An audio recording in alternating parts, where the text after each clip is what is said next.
Manhã no Ar está começando, a gente já fala direto de notícia. A polícia está à procura de 39 presos que fugiram na madrugada de ontem do Centro de Detenção Provisória na BR-174. Os detentos conseguiram escapar através de um túnel feito dentro da própria cela da unidade prisional. A empresa responsável pela fiscalização do local será responsabilizada. Vamos à reportagem. A rota de fuga começou dentro de uma cela do pavilhão 5, que é o mais próximo da muralha. Já do lado de fora, os presos fugiram para a mata e desapareceram. Ninguém do presídio viu nada. Só pela manhã é que a fuga foi descoberta. Infelizmente, nós não tivemos nenhum direcionamento, nenhuma informação anterior. Fomos pegos de surpresa hoje, na madrugada da informação da fuga. E a terra está toda molhada, a terra toda úmida ainda. Usaram balde, usaram pás de ventilador, ponta de ferro para fazer a escavação. Esse não foi o primeiro túnel escavado por detentos nos presídios de Manaus. Só este ano, o setor de inteligência da Secretaria de Administração Prisional descobriu outros 5 túneis e conseguiu frustrar a tentativa de fuga no Compage e no Ipate. Segundo o secretário de Administração Prisional, ainda é muito cedo para se falar em conivência ou facilitação dos agentes que estavam de serviço. Porém, Pedro Florencio culpou a empresa Humanizare, responsável pela administração do CDP, pela fuga. Segundo ele, numa cela que deveriam ter apenas 18 detentos, haviam 39, sinal de que a contagem nominal que deve ser feita diariamente não foi realizada. Agora, um processo administrativo será aberto para descobrir o que ocorreu. Enquanto isso, todo o sistema de segurança do Estado já está à procura dos fugitivos. A fuga não se deu exatamente só porque tinha guarita descoberta. A fuga se deu porque a empresa trabalhou mal aqui dentro. A empresa que administra o sistema, essa unidade, simplesmente não houve revistas esses dias, né? A tela está cheia de terra, a cela está cheia de terra lá. Logo não foi fiscalizado.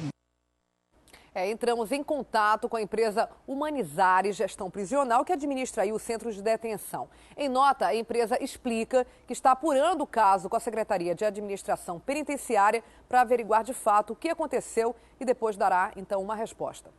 O jornal A Crítica de hoje também traz a fuga dos detentos do Centro de Detenção Provisória como destaque. A manchete é: eles estão soltos. Você pode ver aí nessa manchete as fotos, né, das pessoas que fugiram. Alguns desses detentos são bem perigosos, têm muitos anos aí de prisão. Todas essas fotos estão em detalhes também no portal A Crítica, que você pode acessar para ter acesso também a essa informação. Você pode conferir essas e outras notícias comprando o jornal A Crítica nas bancas ou com o seu jornaleiro. Se preferir, pode fazer também assinatura e receber o jornal na sua casa. Lembrando que, além do jornal, o assinante ganha o cartão A Crítica Prêmio, que é esse aqui que está nas minhas mãos, um cartão de vantagens. Com ele, os leitores assinantes têm acesso a descontos nos melhores estabelecimentos comerciais da nossa cidade. Além de benefícios, né, gente, em eventos culturais. A assinatura pode ser feita através do telefone 3643-1010. Foram presos 2 integrantes de uma quadrilha que desviava cargas de empresas do Distrito Industrial. Toda essa carga era furtada dentro do terminal do aeroporto Eduardo Gomes. Os produtos nunca chegavam, claro, na quantidade correta nos estados para onde eram enviados. No último lote, foram furtados equipamentos eletrônicos avaliados em cerca de R$90 mil. Stanley César Eduardes e José Leandro de Souza estavam se desligando de uma empresa terceirizada que presta serviços à Infraero quando foram presos pela polícia. Eles são suspeitos de desviar cargas do terminal, avaliadas em pelo menos R$90 mil. De acordo com a polícia, o golpe era bem planejado. Um dos funcionários do turno da noite fazia o desvio de algumas cargas, alguns eletroeletrônicos e colocava tudo na lixeira. O outro, que entrava pela manhã, pegava aquele material e repassava para os interceptadores. Os interceptadores, por sua vez, vendiam tudo para lojistas do centro de Manaus. A quadrilha tem outros 5 integrantes que já tinham sido detidos pela polícia. Alguns eram donos de lojas que revendiam os aparelhos eletrônicos. O delegado do 25º Distrito de Polícia, responsável pela investigação, disse que quem comprou a mercadoria roubada também vai ser responsabilizado pelo desvio de cargas. Caso as pessoas tenham conhecimento de que esses equipamentos tenham sido objeto de furto ou roubo, elas também poderão responder por receptação, ou na forma dolosa ou na forma culposa, mas não poderão deixar de responder por esses crimes.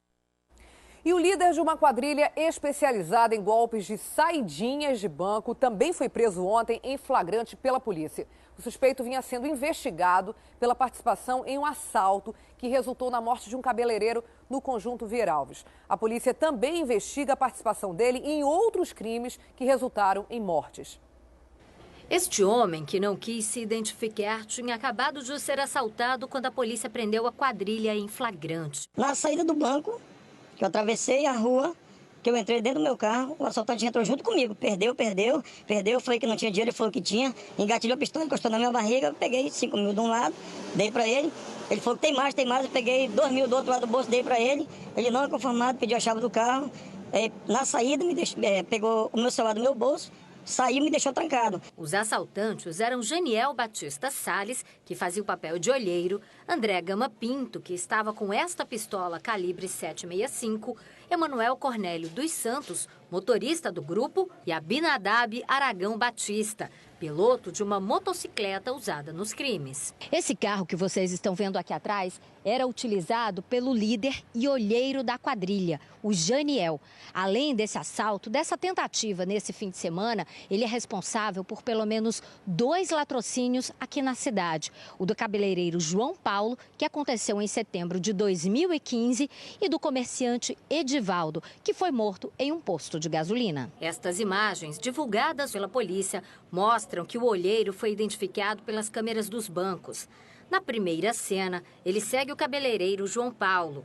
Depois que o olheiro passa o serviço para 2 comparsas, eles abordam o cabeleireiro em uma rua no Vieira Alves e matam a vítima com um tiro na nuca. Neste outro vídeo, Janiel ainda disfarça parando em um caixa eletrônico, mas segue o comerciante Edivaldo até o caixa e sai da agência logo atrás dele. A vítima foi morta em um posto de gasolina. Para a polícia, o líder disse que trocou de comparsas depois das mortes. O delegado, responsável pelo caso, informou que as investigações só terminam quando os atiradores dos 2 latrocínios forem capturados. O delegado também fez um alerta para quem vai sacar grandes quantidades de dinheiro nos bancos. No momento que pegam o dinheiro nos caixas, não saiam contando o dinheiro, demonstrando que pegou uma quantia em dinheiro, tendo em vista que nessa modalidade de saída de banco, existem vários olheiros dentro de estabelecimentos bancários. E a partir daí acabam sendo vítimas de roubos e até latrocínios. A gente precisa ficar muito atento, né, gente? A gente continua falando, então, de casos de polícia. Ontem falamos sobre o caso da cantora de rap, Brenda Fontes Lemos, a MC Branquela, morta com 7 tiros no último fim de semana.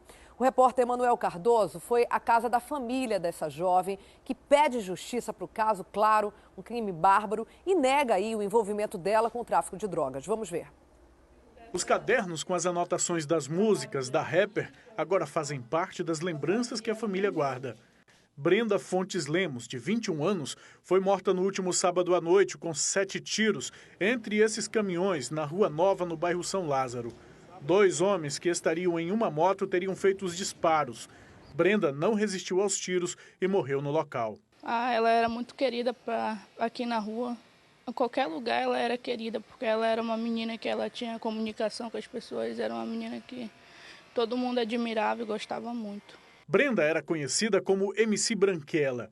O último clipe da rapper foi gravado no beco de casa e nas ruas do Morro da Liberdade, bairro em que morava.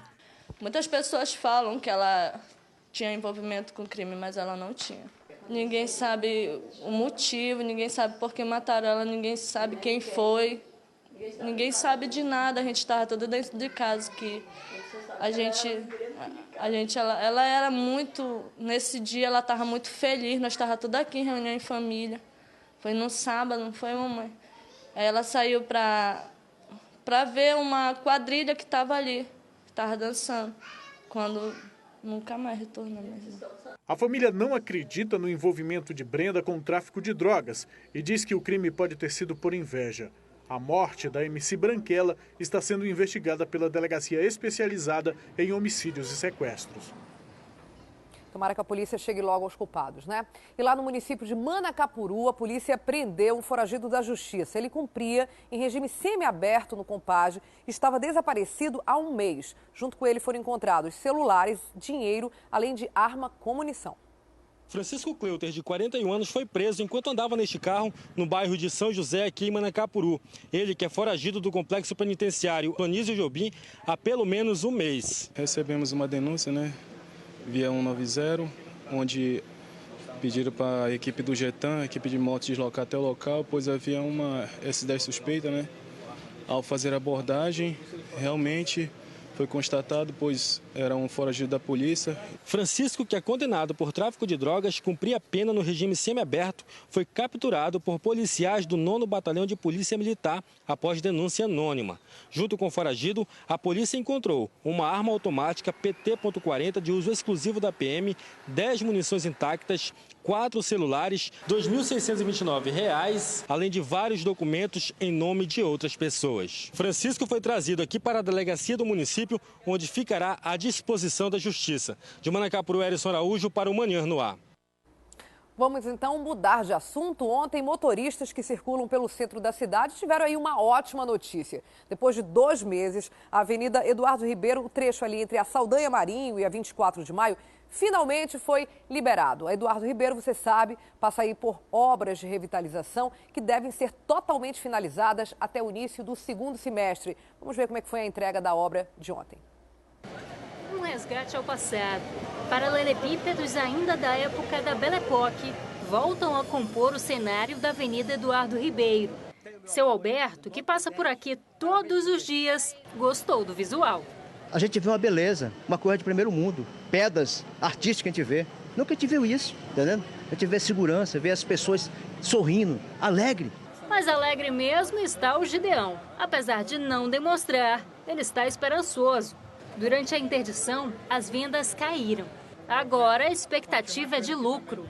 Parou o movimento agora. Agora, depois que abriu agora, ficou melhor agora. As vendas vão melhorar, então? Melhorar agora. A loja fica nesse trecho que faz parte da revitalização do Centro Histórico de Manaus. Obra que custou aproximadamente R$ 9 milhões. A previsão é que toda a avenida seja entregue até o início do 2º semestre deste ano. A gente vai ter mais esse trecho, que é o trecho que vai praticamente liberar todo Eduardo Ribeiro, e vão ficar pequenos pontos que hoje estão concentrados o canteiro de obras, está concentrado algum tipo de estrutura da obra que está em andamento, que depois do término a gente vai acabar. Enquanto isso, o motorista que passa por aqui ainda precisa ter paciência, apesar de que parte do trânsito já foi normalizado. Saldanha Marinho volta a descer, como não vai poder atravessar por enquanto, ela vai entrar aqui à direita, vai subir, normal atravessar 24 de maio, 10 de julho e vai até o Instituto de Educação, normal. A Costa Azevedo, que teve a mão invertida na época da obra, vai permanecer assim, porque aí você tem um fluxo melhor de veículos naquela região. E a Doutor Libânio, lá atrás, também teve o fluxo invertido, continua invertido para facilitar o giro de quadra. Mas apesar disso, quem vem ao centro de carro enfrenta outro velho problema, a falta de estacionamento. De acordo com o prefeito de Manaus, a solução viria com o Zona Azul, um projeto que prevê a implantação de 3.200 vagas. Muita gente acaba não vindo aqui porque fica com a preocupação de encontrar ou não encontrar vaga para o seu carro. Temos 5 mil vagas hoje, vamos ter de 25 a 30 mil vagas no rodízio. Então, que a empresa seja ágil, porque eu já fiz a empresa essa advertência. O compromisso era de fazer muito antes, estão fazendo muito depois. Que façam, e foi a última chance que eu estou dando. E é o que se espera mesmo. Afinal, tudo deveria estar pronto desde o dia 31 de janeiro. Mas até agora o projeto segue embargado. Até lá, segundo a dona Cici, o melhor mesmo é andar a pé, mas com muito cuidado. Desenterrou o passado, Mas só que a gente de sapato alto aqui só faz quebrar o pé, Que eu vejo de meter o pé ali, Todo mundo de tênis e sapatilha no centro, E a gente espera que as obras realmente fiquem prontas o mais rápido possível. A gente tem aí as Olimpíadas se aproximando. Manaus é um dos grandes destaques nacionais, como a gente sabe, a exemplo do que foi na Copa em 2014. E a gente espera que o centro da cidade, que foi aí adotado como sempre é nas grandes cidades, adotado pelos turistas como uma grande casa, como um grande lugar de convivência, esteja mais bonito, melhor apresentável aí para todo mundo. Agora a gente conversa com a Adriane Diniz, direto do estúdio da rádio A Crítica FM. Ela também está ao vivo pela 93.1 e agora a gente conversa com ela. Então, cadê a Adriane? Está aqui já no telão. Tudo bem, Adriane? Tudo certo, Daniela. Antes de qualquer coisa, eu queria lhe desejar parabéns. Hoje é dia do seu aniversário. Muitas felicidades, Obrigada. Vida longa, que você continue sendo essa pessoa especial aqui, Adriane. Obrigada. Obrigadíssimo. Vamos falar agora dessa questão aí dos rodoviários. A gente sabe que eles estão fazendo pequenas paralisações, como a exemplo do que aconteceu ontem, que acabam resultando em muitos transtornos para a vida da população, isso sem avisar, né? Quer dizer, separar uma linha de ônibus ou várias linhas de ônibus simultaneamente é chegar em casa ou no trabalho atrasado na certa, né, Adriane? Com certeza. Olha, ontem a paralisação foi na zona norte da cidade. Eles cruzaram os braços por volta de 3 horas e só voltaram a trabalhar às 7 horas da noite. Então, as pessoas que saíram do trabalho à tarde, as pessoas que saíram no horário de 5 horas, ali quando termina o horário comercial, tiveram muita dificuldade de retornar. Essa é pelo menos a terceira paralisação que eles fazem. São paralisações em áreas isoladas, mas que têm um impacto em toda a cidade, porque são 15 linhas que param, linhas que cruzam a Zona Norte, que saem do centro para a Zona Norte da cidade e as pessoas não conseguem fazer o seu trajeto. Essa paralisação é para cobrar o reajuste salarial da categoria. O dissídio foi agora dia 1º de maio, ainda não houve um consenso e por isso os rodoviários têm cruzado os braços desde a semana passada e quem paga tudo isso, enquanto não tem esse entendimento entre o rodoviário e o empresário, é o usuário do transporte coletivo que é afetado. Olha, ontem não funcionou as linhas 045, 047, 049, 050, 423, 460, 440, 449, 351, 031, 033 e 035. Todas essas linhas deixaram de circular na cidade por pelo menos 4 horas, um transtorno muito grande que atingiu pelo menos 25 mil pessoas. Os rodoviários pedem, Adriane, um reajuste de 20%, né? Os empresários não querem dar esse aumento, que de fato, pelo momento econômico que a gente vive, seria um reajuste muito alto. E aí, como é que está esse impasse? Ontem a gente sabe que teve mais uma discussão sobre esse assunto.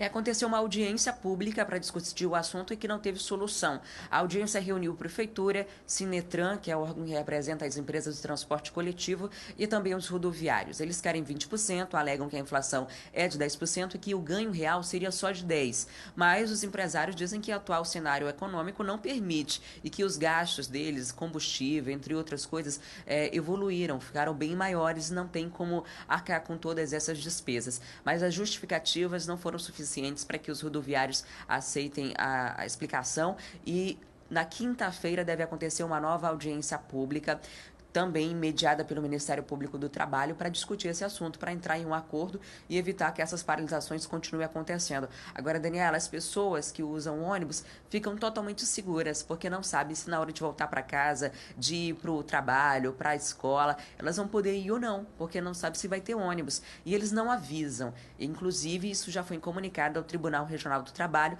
para que tome as providências, uma vez que a greve é um direito de todo trabalhador que tenha ali os seus direitos descumpridos.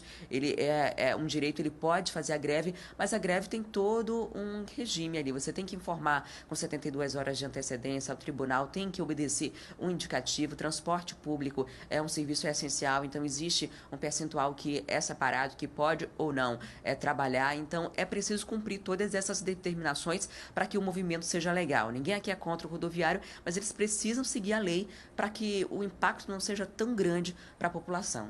A população, que a gente volta a afirmar, não tem nada a ver com essa história, né? Paga seus impostos e tem direito ao transporte público de qualidade, inclusive o direito de ir e vir e chegar no seu horário marcado na sua casa ou no seu trabalho.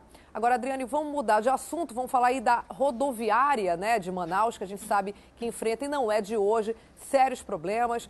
Agora a rodoviária terá uma nova administração, pode ser aí um respiro para quem costuma usar esse tipo de transporte intermunicipal, Adriane? Isso mesmo, a SNPH, a Sociedade de Navegação de Portos e Hidrovias, se mudou para a rodoviária. Quem pega ônibus para ir para a região metropolitana aqui da cidade percebe uma dificuldade enorme. Os banheiros são todos sucateados, existem buracos, não existe condições de higiene, os guichês são mal estruturados, é um sufoco ir para a rodoviária aqui na cidade de Manaus e não tem gestão. Já foi administrada pela prefeitura, depois pelo governo do estado, está na responsabilidade do governo do estado, mas não tem ninguém ali na frente para dizer vai ser assim, a gente vai reformar, vai mudar isso, vai mudar aquilo, não tem uma pessoa para fazer isso ou um órgão. Só que a SNPH se mudou para a rodoviária e já se propôs a ser uma espécie de síndica, de liderar e de organizar.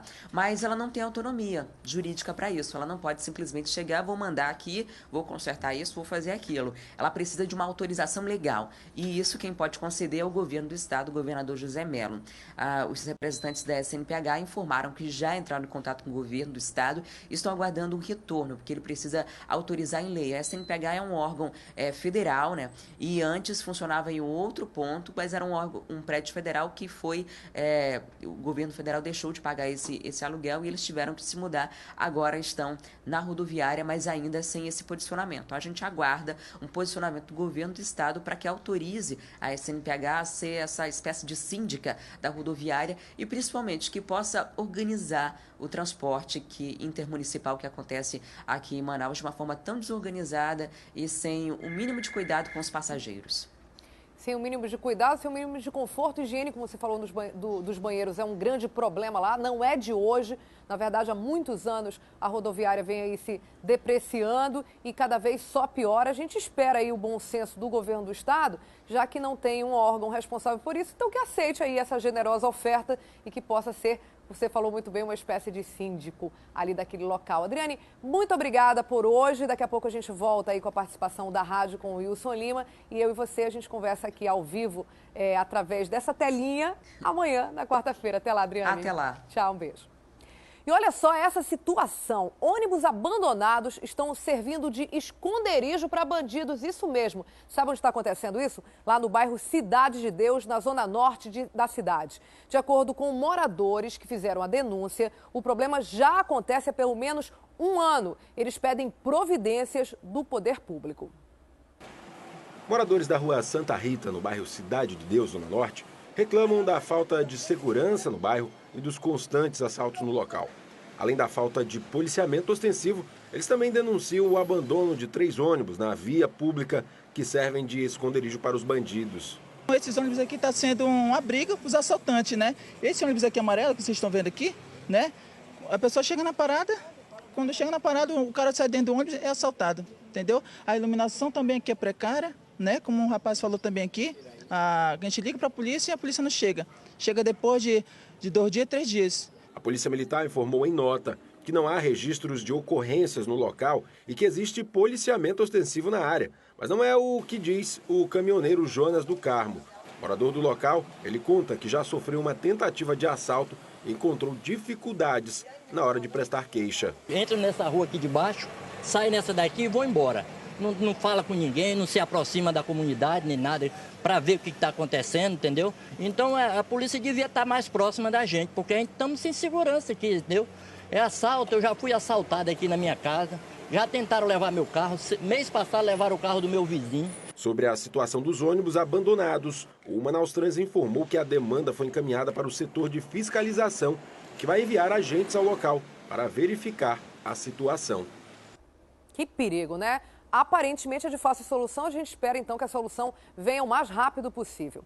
E atenção, os eleitores que ainda não fizeram cadastramento biométrico para as eleições desse ano têm até amanhã para resolver toda essa situação, hein, gente? O Tribunal de Justiça Eleitoral está regularizando os títulos que foram cancelados lá no último mês. O Márcio Azevedo tem mais informações sobre esse serviço e com ele que eu converso agora ao vivo. Não é isso, Márcio? Bom dia. Os agendamentos para a biometria estavam sendo feitos através do site do TRE. Hoje, o eleitor ainda consegue agendar? Onde é que ele deve procurar esse tipo de atendimento, hein?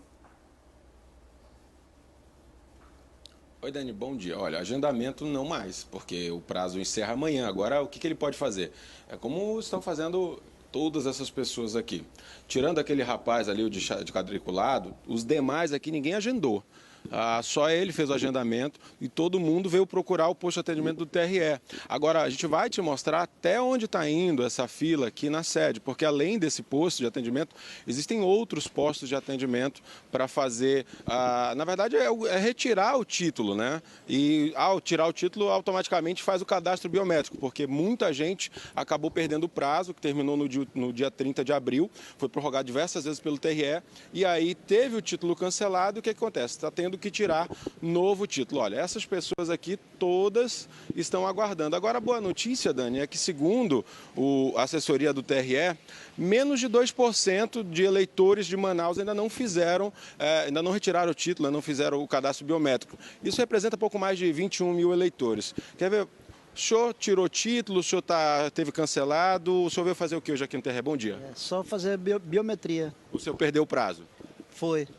E teve dificuldade para agendar ou não agendou, né? A gente teve dificuldade para agendar na internet, a gente não conseguiu, e por isso que a gente veio aqui tentar. Pagou aquela multinha? Não pagamos multa não, aqui só é para fazer biometria. Vai pagar porque o senhor perdeu o prazo, mas é pouca coisa, não é muito, o valor não é muito alto não. Mas vale esse esforço, acordar cedo, o senhor acha que é importante tirar para poder votar nas próximas eleições? Sim. Tá certo, obrigado. Como é que o senhor chama? Carlos. Olha, o seu Carlos é uma dessas situações que eu te falei, né, Dani? São eleitores que perderam o prazo e aí agora estão vindo tirar a biometria. Agora, olha aqui, ó, a fila não acaba, tá? Ela vem, continua serpenteando ali pela sede nova, reformada aqui do Tribunal Regional Eleitoral aqui no Aleixo. E as pessoas, lembrando, tem até amanhã, podem vir direto aqui no Aleixo, pode procurar um dos outros postos de atendimento. Agora, se passar de amanhã, aí não tem como fazer. Vai ter o título cancelado, não vai poder votar e ainda tem os impedimentos que são muito sérios. Não pode concorrer a concurso público, se ganhar prêmio de loteria não vai poder tirar, enfim, uma série de problemas. Então, não tem jeito, ainda dá tempo, venha, faça como essas pessoas que estão aqui esperando iniciar o atendimento. A previsão é que comece a ser atendido a partir das 7 da manhã aqui ou em outros locais que o TRE está disponibilizando atendimento. Se você tiver alguma dúvida, entra no site do TRE, tre-amazonas.jus.br. Lá você vai obter todas as informações sobre como ainda retirar o título, fazer transferência, mudar domicílio eleitoral para poder estar apto a votar nessas eleições, Dani. São 6 horas e 29 minutos. O Márcio fala ao vivo aí da sede do TRE aqui na André Araújo. Muita fila realmente, né? Os portões só abrem às 7, pelo que você falou, né, Márcio? Mas muita gente aí madrugou tentando aí fazer valer o seu direito e o seu dever de votar nas próximas eleições. Obrigada, Márcio Azevedo. Daqui a pouco, então, a gente volta com outras informações de outro lugar. Até já. E o prazo para entregar a declaração do Imposto de Renda de 2016 já terminou na última sexta-feira, no dia 29, como a gente sabe, né? E ontem a Receita Federal começou a receber as declarações dos contribuintes que ainda não prestaram contas com o Leão. A dúvida agora é como funciona esse processo para quem perdeu o prazo. Quem esclarece para a gente é a Té Morel, com quem eu converso agora ao vivo. Bom dia, Té. O que o contribuinte que perdeu esse prazo deve fazer agora, hein, Té? Bom dia, Daniela. Bom dia a todos. Bem, esse é um momento que serve basicamente para dois contribuintes, né, Daniela? Para aqueles contribuintes que perderam o prazo, que não declararam o imposto de renda, esses vão ter que pagar uma multa de R$ 165, mas podem fazer a declaração a partir de agora, né? A Receita Federal já abriu. E tem também aqueles contribuintes que vão fazer algum tipo de retificação, de correção no imposto de renda que já foi apresentado. Para explicar para a gente sobre essas duas questões, principalmente a questão da retificação, eu tenho aqui ao meu lado o professor João Dantas, que ele é contador e também professor nessa matéria. Bom dia, professor. Explica pra gente primeiro, vamos começar pela retificadora, que é a mais complicada, né? As pessoas não entendem muito bem. Em que momentos, em que situações você deve enviar uma declaração retificadora para a Receita Federal? Bom dia, Té, bom dia a todas. Na verdade, a retificadora ela pode ser feita a qualquer tempo, né? Até 29 do 4 pode poder retificar. E a partir de ontem, né, segunda-feira, dia 2, você pode fazer a sua retificadora, lembrando que observar que tem que marcar um X lá no pinguinho de declaração retificadora e colocar o número da declaração originária. A retificadora é para quem apresentou antes, mas perdeu aí algum documento, esqueceu algum detalhe? A retificadora, nós orientamos que o contribuinte ele pode fazer a declaração, tenha esquecido algum documento, tenha esquecido alguma informação, então ele faz a declaração retificadora e essa declaração ela passa a ter prioridade sobre a originária. Todas as informações que ele esqueceu ou que ele porventura tenha omitido alguma declaração, algum rendimento, alguma despesa, ele pode fazer a declaração retificadora, consertando, incluindo ou excluindo uma coisa que ele colocou indevido e essa que passa a ser a declaração válida. E em relação a quem não entregou realmente a declaração no prazo, né? O prazo era 30 de abril, como a gente sabe. Como é que fica? Essa declaração que vai ser enviada a partir de agora vale normalmente para prestar contas com o imposto? Vale, ele pode fazer, poderia ter começado a fazer a partir de ontem, na verdade o prazo foi 29/4, e ele vai fazer uma nova declaração, aliás, vai fazer uma declaração fora do prazo, vai pagar a multa de R$ 165,74 ou limitado a 1 a 20 pontos percentuais do valor devido. Agora, professor, o ideal é que essas pessoas que realmente perderam o prazo façam essa declaração o mais rápido possível para não pagar uma multa ainda maior, né? O quanto antes ele fizer a declaração, melhor. Se ele tiver imposto a restituir, esse imposto vem mais rápido. Se ele tiver imposto a pagar, quanto antes ele fizer, menor vai ser a taxa Selic da correção do valor devido. Ok, muito obrigada, professor. Pois é, Daniela, e a Receita Federal, inclusive, já divulgou alguns números, né, em relação às retificadoras, por exemplo, já foram apresentadas aí pelo menos mais de 300 declarações só aqui no Amazonas, e a gente já sabe, de acordo com a Receita Federal, que mais de 19 mil contribuintes caíram na malha fina. Só que esses contribuintes só vão poder realmente consultar a sua declaração, a sua citação junto à Receita, a partir do dia 15 de maio. Obrigada, Thea Morel. Professor João Dantas também. Daqui a pouco eu falo contigo, Thea.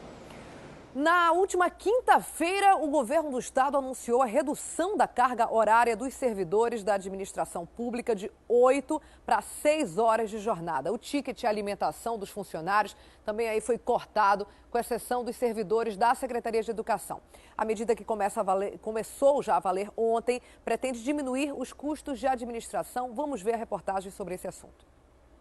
A nova jornada de trabalho entrou em vigor nesta segunda-feira. O expediente de todos os servidores do Executivo agora é de 8 da manhã até as 2 da tarde, o que não vai implicar para o atendimento ao público. O cidadão só vai diminuir 1 hora de atendimento ao público, mas a gente tem que olhar também que todo o serviço, ou a maioria dos serviços oferecidos pela Cefaz, está disponível na plataforma web.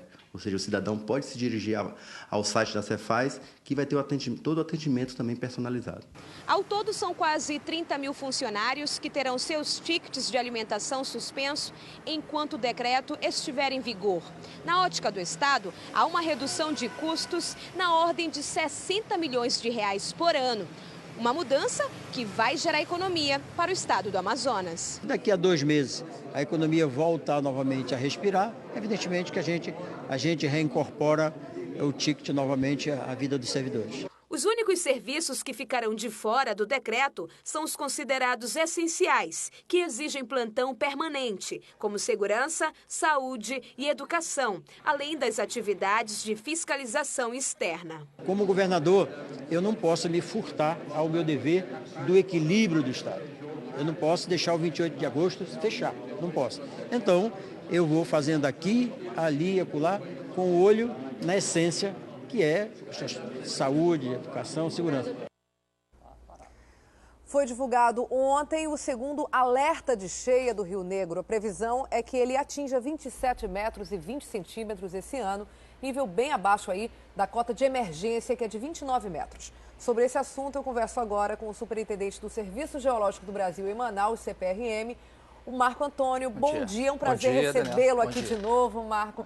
Então, ontem teve esse alerta, né, o segundo alerta. Já dá para dizer que os ribeirinhos, ou as pessoas que diretamente são influenciadas pelo ciclo das águas na região amazônica, podem ficar aí despreocupadas? Este ano nós tivemos aí uma situação de poucas chuvas em toda a bacia amazônica. Isso influenciou diretamente no nível dos rios, tanto o Rio Negro aqui em Manaus, quanto o próprio Rio Solimões. E a previsão da cheia para este ano é uma cheia que não deve superar os 27,50 metros, Então seria uma cheia abaixo da média. Sendo assim, acho que não há preocupação para a população ribeirinha, tanto aqui da capital Manaus, como também do interior. Deve ser uma cheia dentro da normalidade e não deve afetar tanto a população ribeirinha. Mas ainda tem aí no fim de maio um terceiro alerta, né? Esse vai ser mais proforme, essa digamos assim, definição de uma cota abaixo da média já tá feita, já está definida? Sempre a previsão tem uma margem ali de erro e de acerto, né? Eu digo sempre que o primeiro alerta de cheias é o mais importante, porque quando a cheia é grande, quando chega o mês de abril, as pessoas já estão embaixo d'água. Então, neste ano, nós tivemos o primeiro alerta que já previa aí uma situação do rio oscilando ao redor dos 27 metros, que se confirmou agora no final do mês de abril e provavelmente vai ser a tendência para a cheia deste ano. Agora, existia uma atenção especial para os moradores, sobretudo das áreas ali do Alto Rio Solimões. O Solimões estava subindo muito, gente, cerca de 10 a 15 centímetros por dia, que é uma cota bastante alta. Agora, ainda existe uma preocupação para essas pessoas lá do Alto Solimões ou também estabilizou? No Rio Solimões, em Tabatinga, é a entrada do Rio Amazonas no território brasileiro.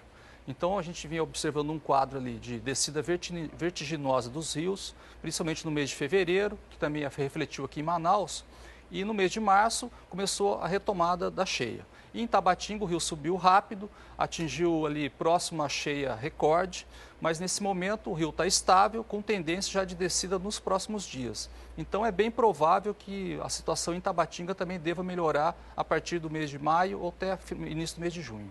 Nós estamos vivendo nesse momento o fim aí do período do fenômeno El Niño, o que significa, às vezes, o início de outro fenômeno, a Laninha. Quais são as repercussões disso aqui para o nosso estado? Eu queria que você fizesse essa diferenciação para quem não conhece, porque é meio complicado essa questão de meteorologia e como isso interfere no nosso ciclo de águas e tudo. Eu queria que você explicasse a diferença. O El Niño, ele é um fenômeno que acontece no Oceano Pacífico, no litoral do Peru. É o aquecimento das águas do litoral peruano. E quando isso acontece, ele provoca uma mudança climática em todo o planeta. Aqui na Amazônia, ele provoca chuvas abaixo da média. Então, a gente observou desde o início, do final do ano passado, começou a chover muito pouco. Isso foi determinante para as cheias desse ano, porque todas as chuvas que caem ali na Cordilheira dos Andes, no Peru, na Colômbia e no Equador, acontecem de novembro até mais ou menos fevereiro. Então, nesse período chuvoso, choveu muito pouco. Isso influenciou o nível dos rios e, portanto, uma cheia que se pronuncia muito pequena. Agora, na mudança de estação, nós vamos passar de um fenômeno El Niño para um fenômeno Laninha, que traz chuvas acima da média para a região amazônica. No entanto, o período chuvoso deve terminar agora no mês de junho e o impacto para a cheia vai ser mínimo, caso isso aconteça. Agora, é provável que isso impacte a vazante, contribuindo para que a gente não tenha uma vazante tão grande. No entanto, é preciso aguardar o final dessas chuvas. Isso tem um impacto diretamente nas estatísticas sobre a vazante? Quer dizer, nós não termos agora uma grande cheia, significa que não teremos uma grande vazante, inverso ou é indiferente? Não, ele afeta sim, né? Como o nível dos rios está muito baixo devido a essa falta de chuvas, se não chover agora nesse período chuvoso acima da média, é bem provável também que a gente tenha uma vazante bastante acentuada, ou uma vazante pelo menos superior à vazante do ano passado. Agora vai depender muito das chuvas que vão cair pelo menos até o final do mês de julho. Marco Antônio, muito obrigada. Eu te agradeço muitíssimo por esses esclarecimentos, porque diretamente interfere na vida de milhares de pessoas da nossa região que tem realmente o transporte, o seu ganha-pão ali, que é o transporte do que cultiva e tudo, dependendo desse ciclo de águas. Então, é uma notícia acalentadora essa que você traz para todos nós, nossos irmãos do interior que dependem tanto desse ciclo das águas da nossa região. Não, eu que agradeço, acho que é isso mesmo, as cheias, nós tivemos aí 5 anos de cheias grandes, recorrentes, isso afetou bastante a população ribeirinha, principalmente que para quem planta na várzea, houve dificuldades de plantio, dificuldades na colheita e voltando à normalidade vai ser bom para a economia do interior e para toda a nossa população. Conversei com o Marco Antônio Oliveira, superintendente do Serviço Geológico do Brasil, parceiro nosso aqui de informações. Muitíssimo obrigado, Marco. Até a próxima. Olha só, nós estamos com imagens ao vivo lá de Brasília, da chegada da tocha. Você vê agora no seu vivo. A gente vê agora a programação nacional da Record para ver como é essa chegada, esse momento importante, histórico para o nosso país. Vamos então lá para a programação nacional da Record. O Manhã no Ar não acabou não, daqui a pouco a gente volta em instantes, mas vamos acompanhar esse momento histórico para todos nós. Olímpia, na Grécia. Olímpia, que é o berço dos Jogos Olímpicos, onde aconteceram aí as primeiras edições dos Jogos Olímpicos da Era Moderna em 1896. E aí o campeão olímpico Giovanni Gávio do vôlei, ele foi o primeiro brasileiro a conduzir a tocha olímpica, isso ainda na Grécia. Da Grécia, a tocha olímpica acabou indo para a Suíça, da Suíça aí sim veio para o Brasil e realmente hoje a expectativa é do revezamento começar e a primeira atleta, né? A primeira condutora da chama olímpica, da tocha olímpica, vai ser justamente a Fabiana Claudino, também do vôlei. Ela que é bicampeã olímpica em 2008 em Pequim, em 2012 em Londres, ela conquistou o título olímpico com a seleção brasileira feminina de vôlei e ela fará o primeiro percurso com a tocha olímpica a partir das 10 da manhã, pelo menos essa é a previsão, apesar do atraso na chegada do avião. Chegada do avião, viu, Tino? Estava marcada para 6h40 da manhã pelo horário de Brasília, chegou um pouquinho depois, então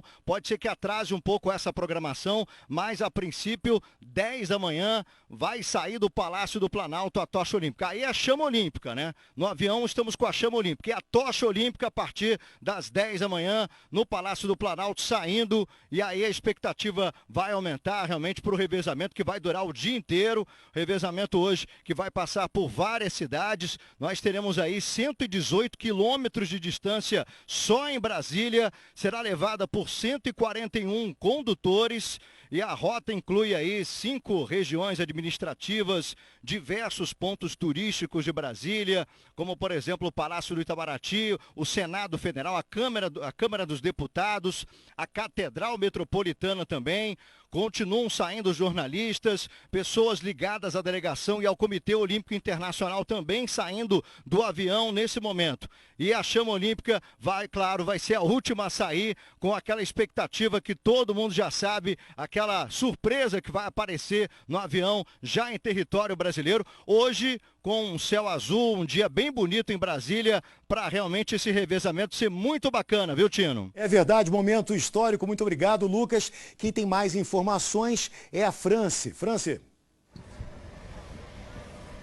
Pois é, olha, Tino e Lucas, a tocha, depois que ela já estiver na mão das pessoas que vão fazer o revezamento, ela vai circular aqui pelas ruas de Brasília, de carro, de pedal, vai entrar no Lago Paranoá também, nas mãos de nadadores, depois ela vai de lancha, vai de rapel, vai percorrer de várias formas e a expectativa é que esse revezamento dure até às 8 horas da noite, quando ela deve chegar ali ao centro da capital, depois de passar inclusive pelo Mané Garrincha, vai direto para a Esplanada dos Ministérios, onde vai ter um show com a Daniela Mercury no final de tudo. Aliás, a festa para a chegada da tocha olímpica aqui começa às 16 horas, com shows de vários artistas locais e nacionais, que a partir das 4 horas da tarde estarão se apresentando num palco montado lá na Esplanada dos Ministérios. É dia de festa aqui em Brasília, porque a chama olímpica, já com as pessoas que vão fazer o revezamento, começa a passear pela cidade, a percorrer Brasília às 10 horas em ponto. Inclusive, a organização tentou e conseguiu antecipar em meia hora para que, ao passar pelas cidades, o público possa ter o contato mais próximo, um contato mais verdadeiro com a tocha olímpica que estará percorrendo as ruas aqui do Distrito Federal. É verdade, muito obrigado, France. A tocha olímpica que vai percorrer todo o Brasil e depois irá acender a pira olímpica no Rio de Janeiro, na abertura dos Jogos Olímpicos. Essa é a cobertura completa da chegada da chama olímpica ao Brasil. Nós voltamos já já com mais informações.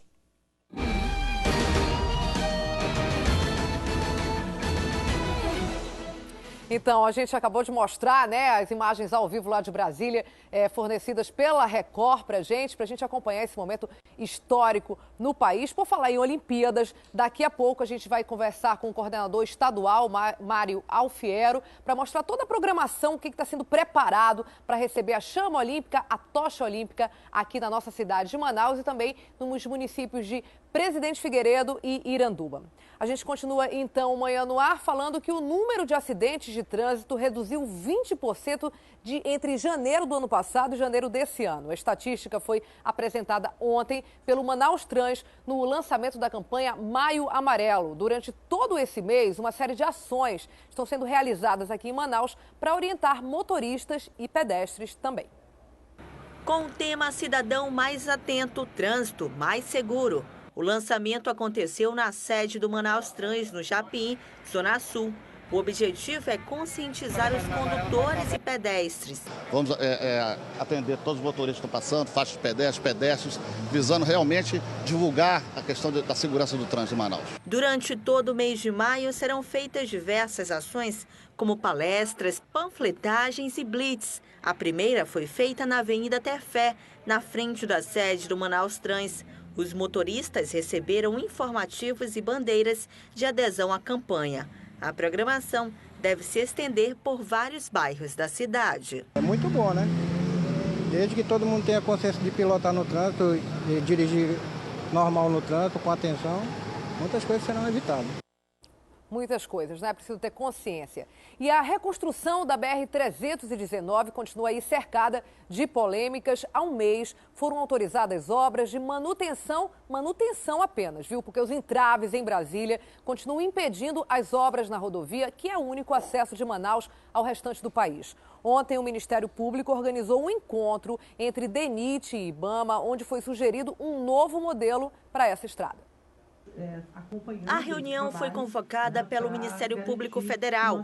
Representantes do IBAMA, IPAAN, Instituto Chico Mendes e DENIT discutiram soluções para a reconstrução da BR-319, que liga Manaus a Porto Velho, e problemas com ocupação e exploração do entorno da rodovia. A rodovia hoje consta como trafegável, mas acaba sendo uma verdadeira aventura, qual eu pude sentir na pele, realmente é muito difícil. E o poder público não pode admitir que as pessoas que precisam trafegar pela rodovia sejam submetidas a essa situação.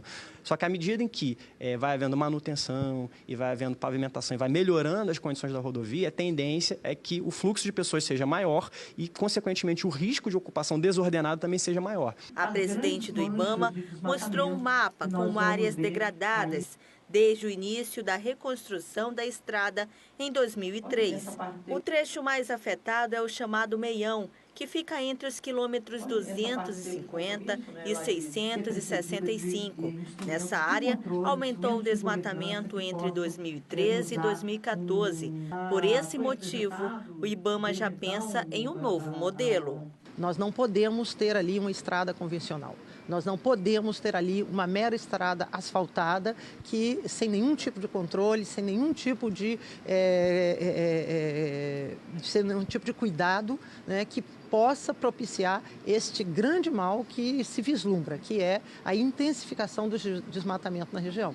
Nós precisamos entender isso. Esse novo modelo deve aumentar os custos da obra e restringir o uso da rodovia. Mas como não tem nada definitivo, o que está em vigor é o projeto de recuperação. O DENIT está em obra na rodovia, agora tem que entender que são obras de manutenção, é para manter a trafegabilidade da rodovia.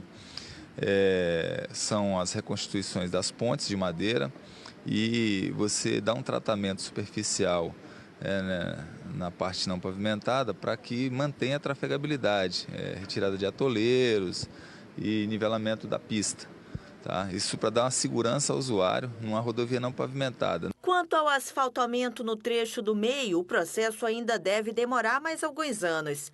Mas, segundo o procurador da República, se houver diálogo entre os órgãos envolvidos, esse tempo pode ser reduzido. E também não existe, por assim dizer, uma atuação completa de cada órgão dentro daquilo que lhe cabe. Então, a palavra-chave para entender os impactos da rodovia é governança ambiental. O que o IBAMA alega para não aprovar um estudo de impactos ambientais e não permitir a realização da obra? É a ausência de governança ambiental. São 6 horas e 55 minutos e estamos de volta. E você que está chegando agora, vamos ver o que já foi notícia aqui no Manhã no Ar.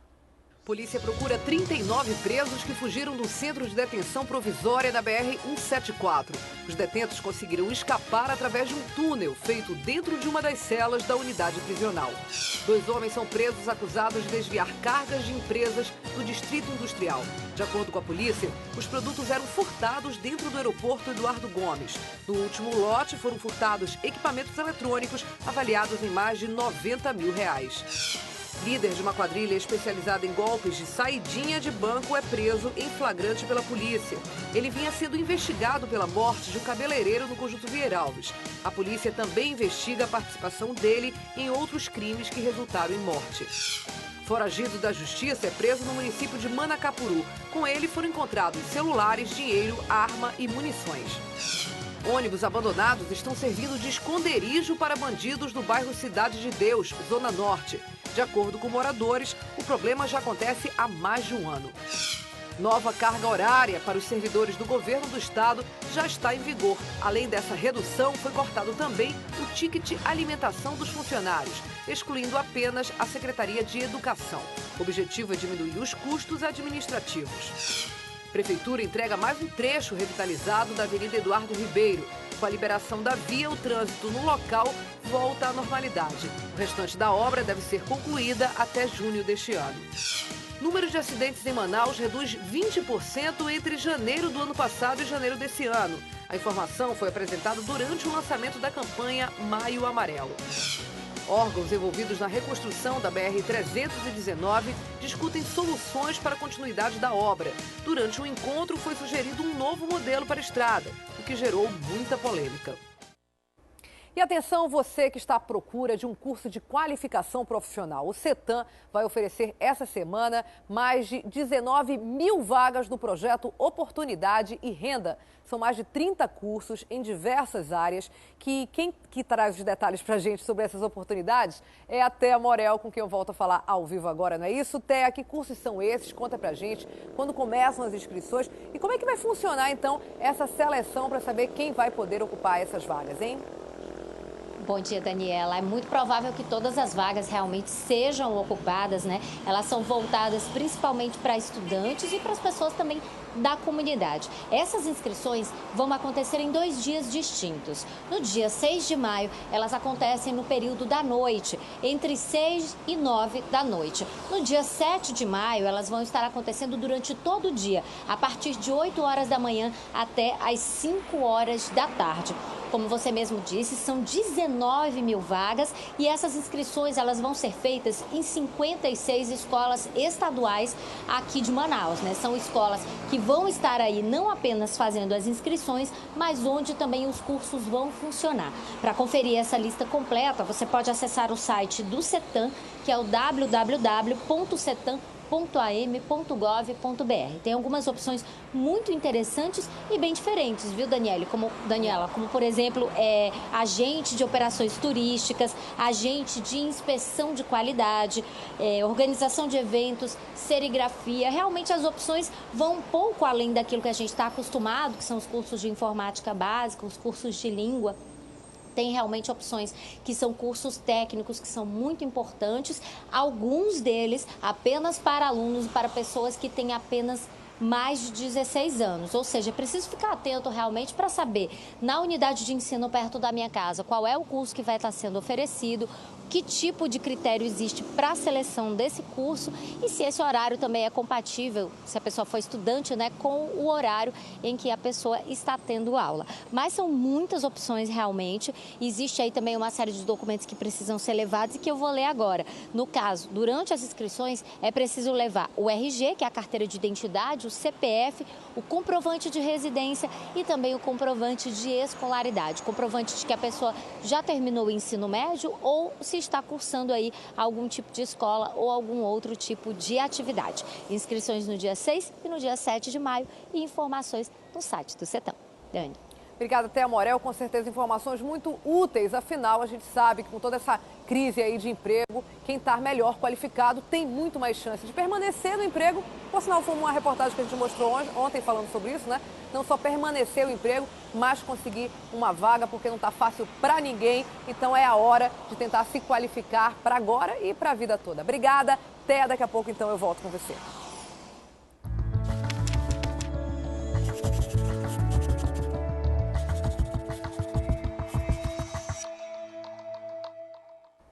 Para quem pensa que lugar de idoso ainda é em casa, tem que conhecer essa turma da UNAT, viu? Eles fazem parte do curso de Geronturismo, que leva idosos para conhecer as belezas naturais e locais históricos da nossa cidade. Além de educativa, a atividade quer incentivar a autoestima na terceira idade, por que não? Tem que ser assim, é o que a gente vai ver no quadro Lição de Casa de hoje. A reportagem do José Augusto Souza e da Nívia Salgado. Estudantes atentos, o assunto pontos turísticos. As aulas de geronturismo da Universidade Aberta da Terceira Idade são sempre assim, lotadas. Aqui eles aprendem detalhes sobre os locais mais famosos da capital. Muitos acabam por descobrir uma Manaus completamente nova. Apesar de o nosso curso ser de 1 ano e nossa cidade ter muitos pontos turísticos, eu não poderia dizer que eu conheço toda a minha cidade, mas eu posso te dizer que uns 80% da minha cidade hoje eu conheço. Mas as lições vão muito além do turismo. Dona Raimunda, por exemplo, aprendeu a importância da preservação e lembra de locais que desapareceram por falta de cuidado das pessoas. Os balneários do Parque 10, o Tarumã, a ponte da Bolívia, né? O próprio 40, como eu te falei, que a gente brincava lá, era um rio muito limpinho, né? Brincar minha mãe para lá, né? Era uma beleza, né? E tudo isso se perdeu. Com o alto astral da turma, Dona Carmen aprendeu a vencer a depressão, um problema comum na terceira idade. Aqui eu encontrei uma família que eu não tinha em casa, porque às vezes meus filhos saíam e eu me sentia muito só. Os idosos, ou como eles dizem, envelhecentes, se reúnem 2 vezes por semana na UNAT, que fica no bairro da Compensa, Zona Oeste. E se engana quem pensa que eles ficam só na teoria. E aqui estão eles em mais uma visita. O local escolhido é o Palacete Provincial, no centro de Manaus. O prédio histórico foi construído em 1874 e hoje abriga 4 museus.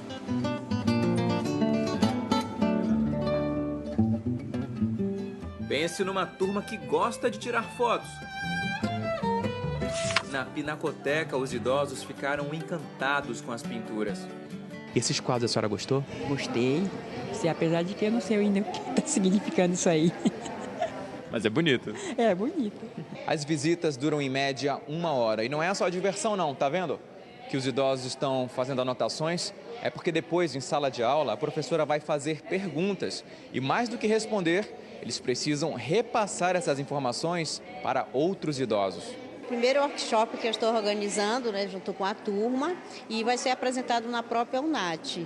E o que vai acontecer é que elas vão passar informações sobre Manaus para suas outras colegas que fazem outros cursos.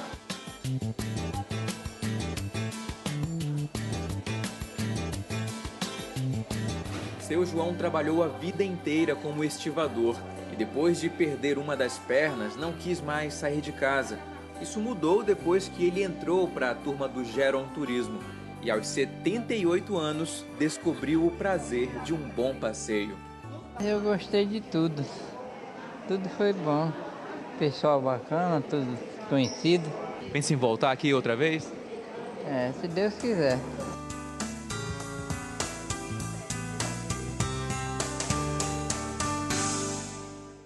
Que belo exemplo, né?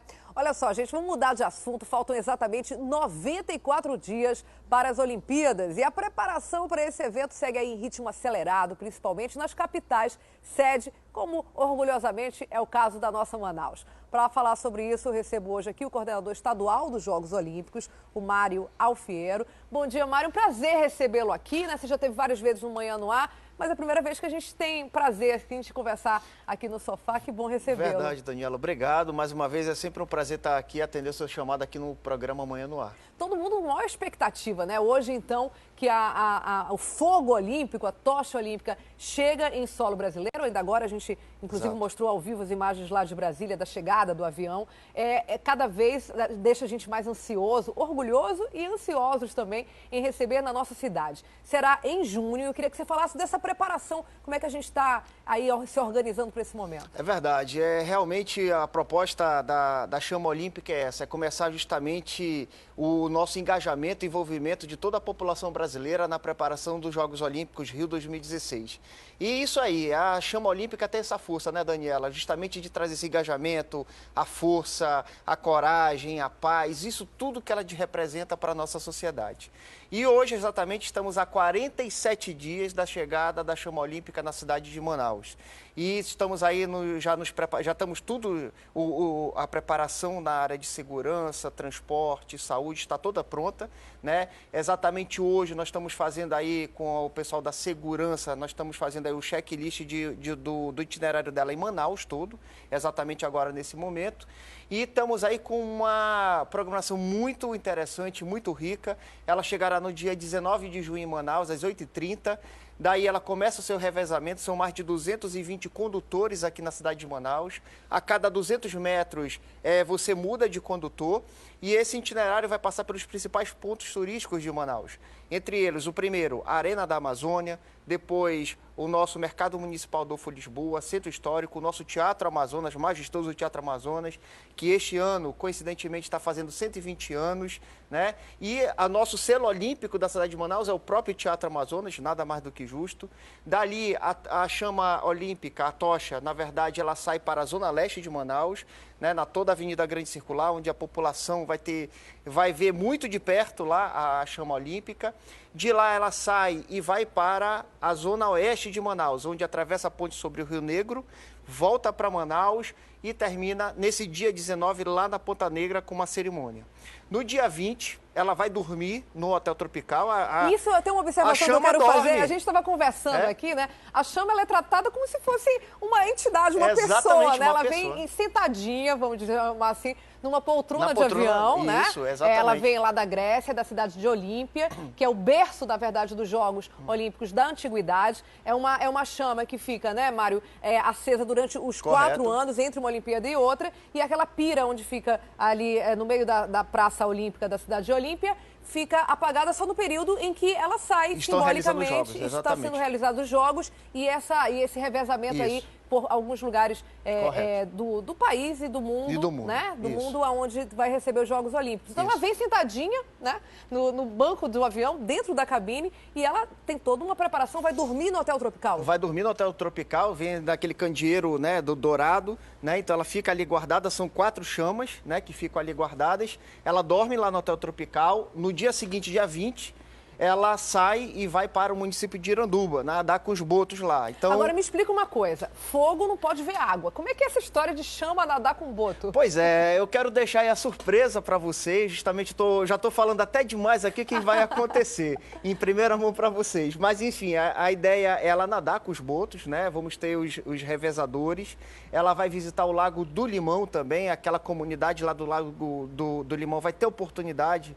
Isso é muito importante, sabe, Daniela? A gente quis priorizar, juntamente com o Comitê Rio 2016, valorizar a fauna, a flora e a nossa comunidade, nosso povo tradicional daqui da Amazônia.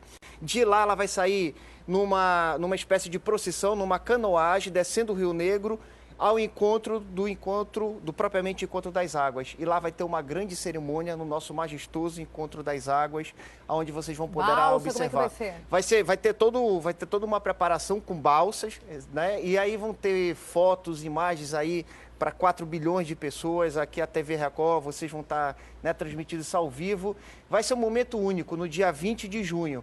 De lá, ela vai para a base naval, e ela vai ser pinçada por meio de helicóptero para Presidente Figueiredo. Chegando em Presidente Figueiredo, vai ter uma programação especial, onde ela vai descer por raft as corredeiras do rio Urubuí. E lá naquela praça em frente ao rio Urubuí, você vai ter a oportunidade também de ter uma celebração. Ou seja, o povo de Presidente Figueiredo vai participar de forma muito forte, de muito presente lá com a Chama Olímpica. No final do dia 20, ela volta para Manaus, dorme novamente lá no Hotel Tropical e dia 21 ela sai daqui e vai para Rio Branco, no Acre. Então serão 3 dias em Manaus, 2 noites no nosso estado do Amazonas, aonde nós estamos esperando, Daniela, mais de 1.200.000 pessoas no dia 19, vai ser no domingo aqui na cidade de Manaus. Porque as pessoas acompanham, tradicionalmente acompanham esse percurso. Sim, nós podemos ver aí a nossa última experiência lá em Londres, né? As pessoas vão para a rua, realmente faz aquele grande cordão humano. Grande movimento, O movimento é famílias, é criança. Aí as pessoas perguntam, como é que eu faço para participar, para assistir? É a forma mais democrática, você não precisa pagar ingresso, você não precisa se cadastrar, você só precisa ir para a rua e saber o trajeto dela. Esse trajeto vai ser divulgado a partir de quando para as pessoas começarem a se programar? Em breve, nós estamos aí divulgando, quando faltarem 10 dias, né, obviamente, por questão de segurança. Sim. Nós vamos divulgar o trajeto dela, mas aqui em Manaus são as principais ruas. Começando lá pelo Eduardo Gomes, a Torquato Tapajós, Constantino Neri, o nosso centro histórico de Manaus, passando pelos principais centros, Eduardo Ribeiro, a Grande Circular toda, Ponte sobre o Rio Negro, Estrada da Ponta Negra e os nossos municípios, Iranduba e Presidente Figueiredo. Então, assim, são esses pontos aí que você vai ter que, na manhã do dia 19, vai ser um grande encontro, né, de toda a família amazonense, de todo o povo do estado do Amazonas, aonde a chama olímpica, pela primeira vez, vai estar presente na Amazônia e em Manaus para toda a nossa população. Você falou que participam do revezamento 260 pessoas? São 260 pessoas aproximadamente. Já foram escolhidas e como foi feita essa seleção? Bem, tem vários tipos, né? Nós temos 3 grandes patrocinadores dos Jogos Olímpicos que escolheram. Nós temos alguns indicados pelo governo do estado do Amazonas e pela Prefeitura de Manaus e pela Prefeitura de Iranduba e Presidente Figueiredo. O critério nosso é muito simples, né? São esportistas e pessoas que têm alguma coisa a ver com história de superação. São pessoas que na sua vida realmente demonstram algum tipo de superação na vida. Porque é isso que é realmente os Jogos Olímpicos, é você se superar, né? Através da coragem, da força, da determinação. Então é isso que nós queremos demonstrar para essas pessoas. Vamos ter muitas pessoas com deficiência, né? Ou seja, com problema de acessibilidade, vocês vão estar lá vendo isso aí, podendo prestigiar. Realmente vai ser uma grande festa da paz, da harmonia. Convido toda a população amazonense, toda a família, para estar aí no dia 19, nas ruas de Manaus. Eu volto a falar, é o maior evento que Manaus já teve. São 1.200.000 pessoas nas ruas de Manaus no dia 19, juntamente com os Jogos Olímpicos aí, que vão ser nos dias 4, 7 e 9 de agosto. Realmente é uma grande festa. Os Jogos Olímpicos, eles são cheios de simbologias. A chama é uma delas, né? E você trazer a própria chama, que não se apaga nunca, tem toda uma simbologia desse momento da humanidade mesmo, que se reúne de 4 em 4 anos para disputar de uma maneira saudável. Na verdade, é uma disputa entre amigos. Esse é o espírito olímpico. Exatamente. E, pelo que me parece, a programação que vocês fizeram aqui na região amazônica também usa vários símbolos nossos que possa vender bem, digamos, o nosso estado para o mundo. Essa foi a proposta? Quer dizer, esses locais que foram escolhidos, a natação com o boto, as corredeiras, tem esse intuito de vender? E qual é a repercussão que vocês esperam? Qual o retorno que vocês esperam? Exatamente. O nosso retorno, Daniela, é aproveitar essa mídia gratuita. São 4 bilhões de pessoas, exatamente agora, que está sendo transmitido aí para todo mundo ao vivo, acompanhando. De agora em diante, todas as televisões vão acompanhar todo dia, né? E aqui em Manaus não vai ser diferente. É justamente aproveitar essa exposição da mídia, né? Para a gente mostrar de forma bastante grandiosa e conseguir de forma definitiva, né, o que o turismo e o comércio nosso se consolide a partir dessa exposição. Então, nós temos aí realmente grandes municípios com potenciais turísticos, que é Presidente Figueiredo e Iranduba, aonde as pessoas, os turistas, as pessoas estrangeiras poderão agora ter essa oportunidade. Porque justamente a gente tem aí uma ideia muito vaga de que Manaus só é a selva. Não, Manaus não é só selva, Manaus é além disso. Manaus tem pontos turísticos interessantes, tem a nossa Arena da Amazônia, que é considerada agora a arena mais bonita do Brasil, e pela Rio 2016 já é tratada como a Arena Olímpica da Amazônia, né? Então, é um ponto turístico, é um cartão postal, é a arena mais bonita, é a arena mais compacta, ela não é grande nem pequena, ela é tamanha do nosso exato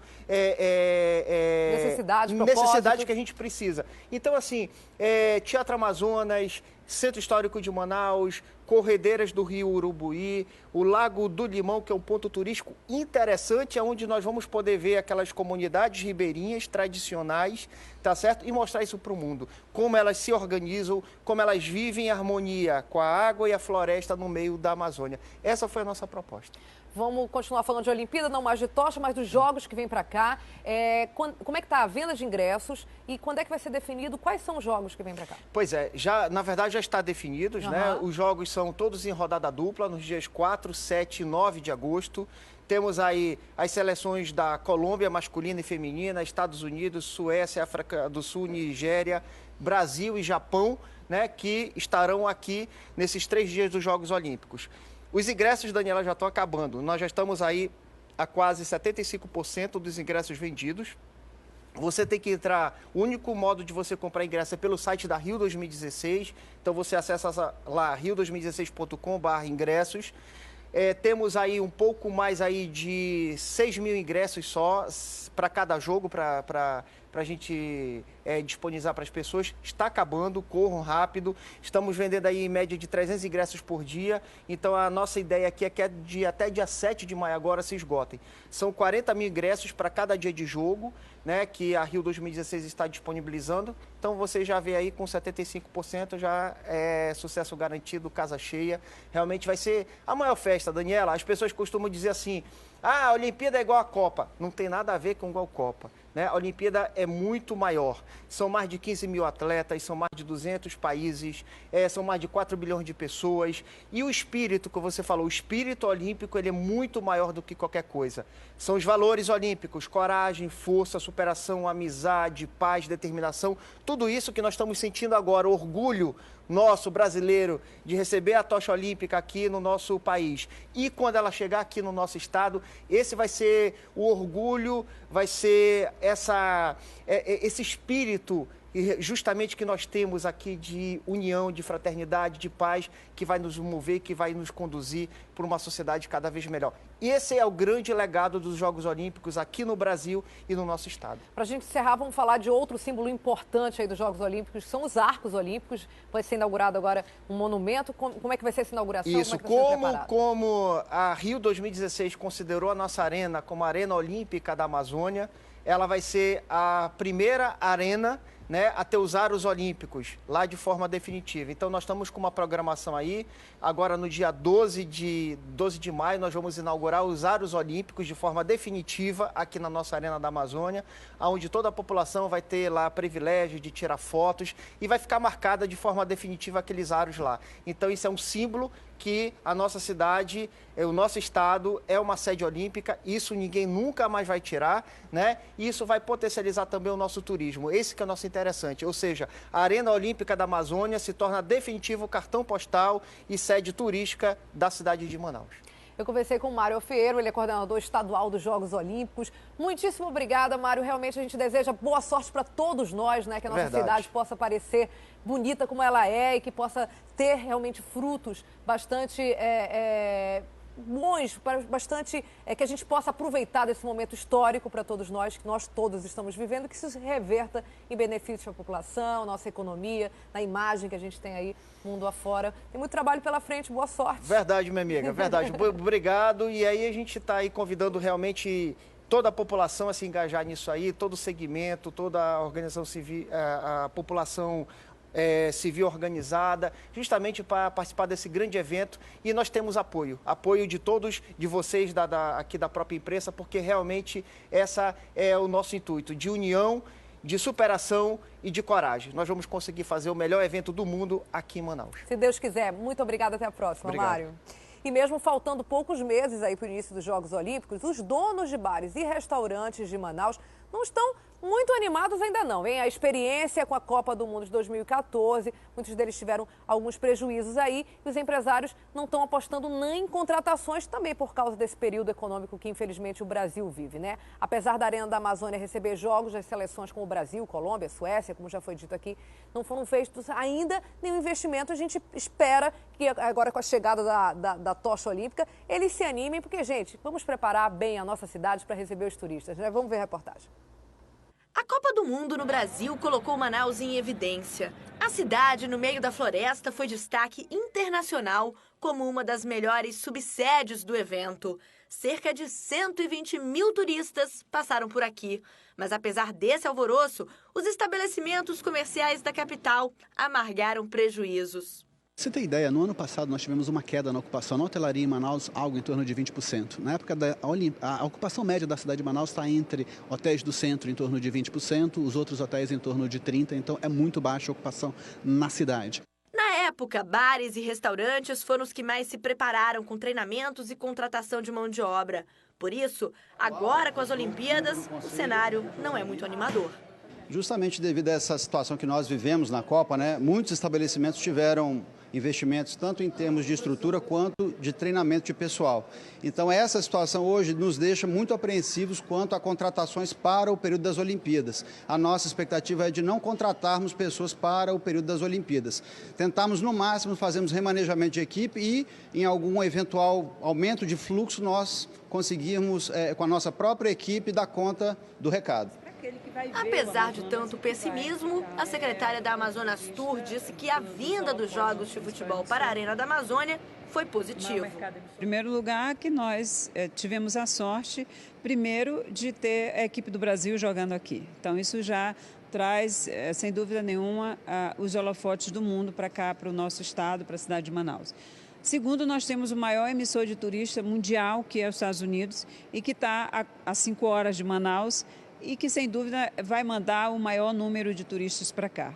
O presidente do Comitê Olímpico de Manaus também demonstra otimismo.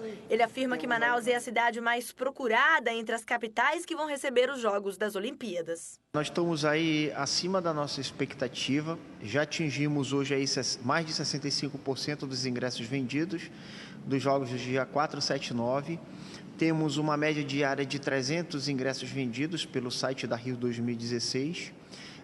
O jogo mais procurado até agora está sendo o jogo do dia 4 de agosto, e segundo dia 9 e o terceiro do dia 7.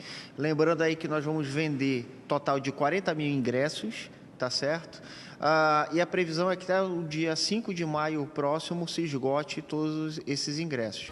Estamos de volta aqui no Manhã no Ar. Olha só, atenção a hora, 7 horas e 28 minutos. Você que está aí se preparando para ir ao trabalho. A gente volta então com o Manhã no Ar e agora vai direto com o Wilson Lima, lá do estúdio da Rádio Acrítica FM. Ele também está ao vivo na 93.1 e agora conversa com a gente aqui no Manhã no Ar. 7h28, vamos conversar com a Daniela Sayag. Olá, Wilson, tudo bem? Bom dia. Tudo bem, bom dia. Delcídio Amaral botou para quebrar de novo. Agora tem vários outros políticos, não necessariamente ligados ao PT, como o ex-candidato à presidência da República, Aécio Neves, do PSDB, que agora também vai ser investigado, e muitos outros do PMDB. É isso, Wilson? É, exatamente. O Rodrigo Janot, que é o procurador-geral da República, pediu ao Supremo Tribunal Federal a abertura de procedimento de investigação contra o senador Aécio Neves por desvio de dinheiro de Furnas, geradora de energia elétrica, e também por maquiagem nos dados do Banco Rural.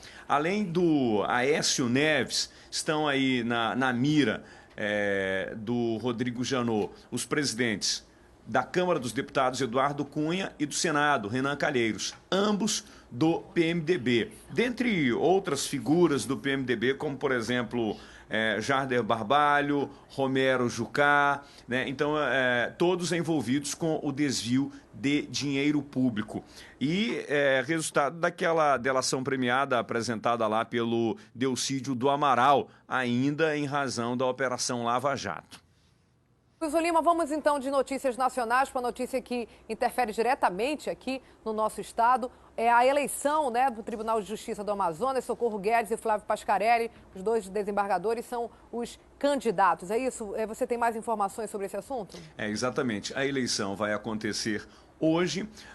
19 desembargadores vão votar e o grande desafio do próximo presidente do Tribunal de Justiça do Amazonas, de acordo com a presidente dos servidores dos judiciários do Amazonas, é administrar o recurso, o orçamento para esse ano de 2016, diante da crise em que a gente está vivendo.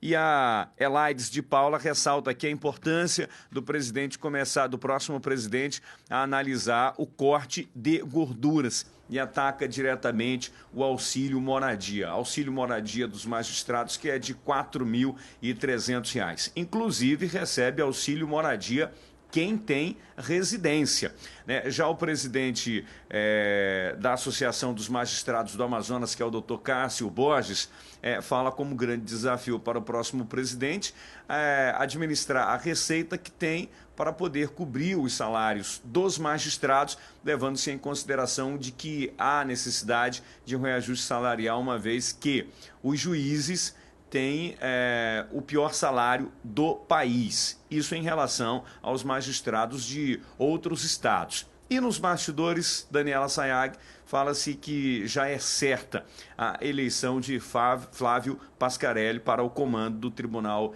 de Justiça do Amazonas. Esse mandato tem duração de 2 anos. Agora, o Wilson Lima, falando ainda de justiça, na verdade, uma determinação da justiça, não do Amazonas, mas do Piauí, que teve reflexo em todo o país, o WhatsApp fora do ar por 3 dias, 72 horas, isso desde ontem, 1h da tarde, no horário aqui do Amazonas. Transtorno para muita gente, né? Como é que a gente fica dependente, assim, da tecnologia, Wilson? Pois é, na verdade é uma decisão de um magistrado lá do município de Lagarto, de Sergipe. Ah, Sergipe. Sergipe. O que aconteceu? A Justiça Federal está investigando um caso de tráfico de drogas, é um processo que corre sob sigilo, né, segredo de justiça, e aí pediu mais informações ao WhatsApp sobre essas pessoas envolvidas nesse processo. E aí o WhatsApp disse o seguinte: olha, não tem como eu prestar essa informação porque eu não tenho.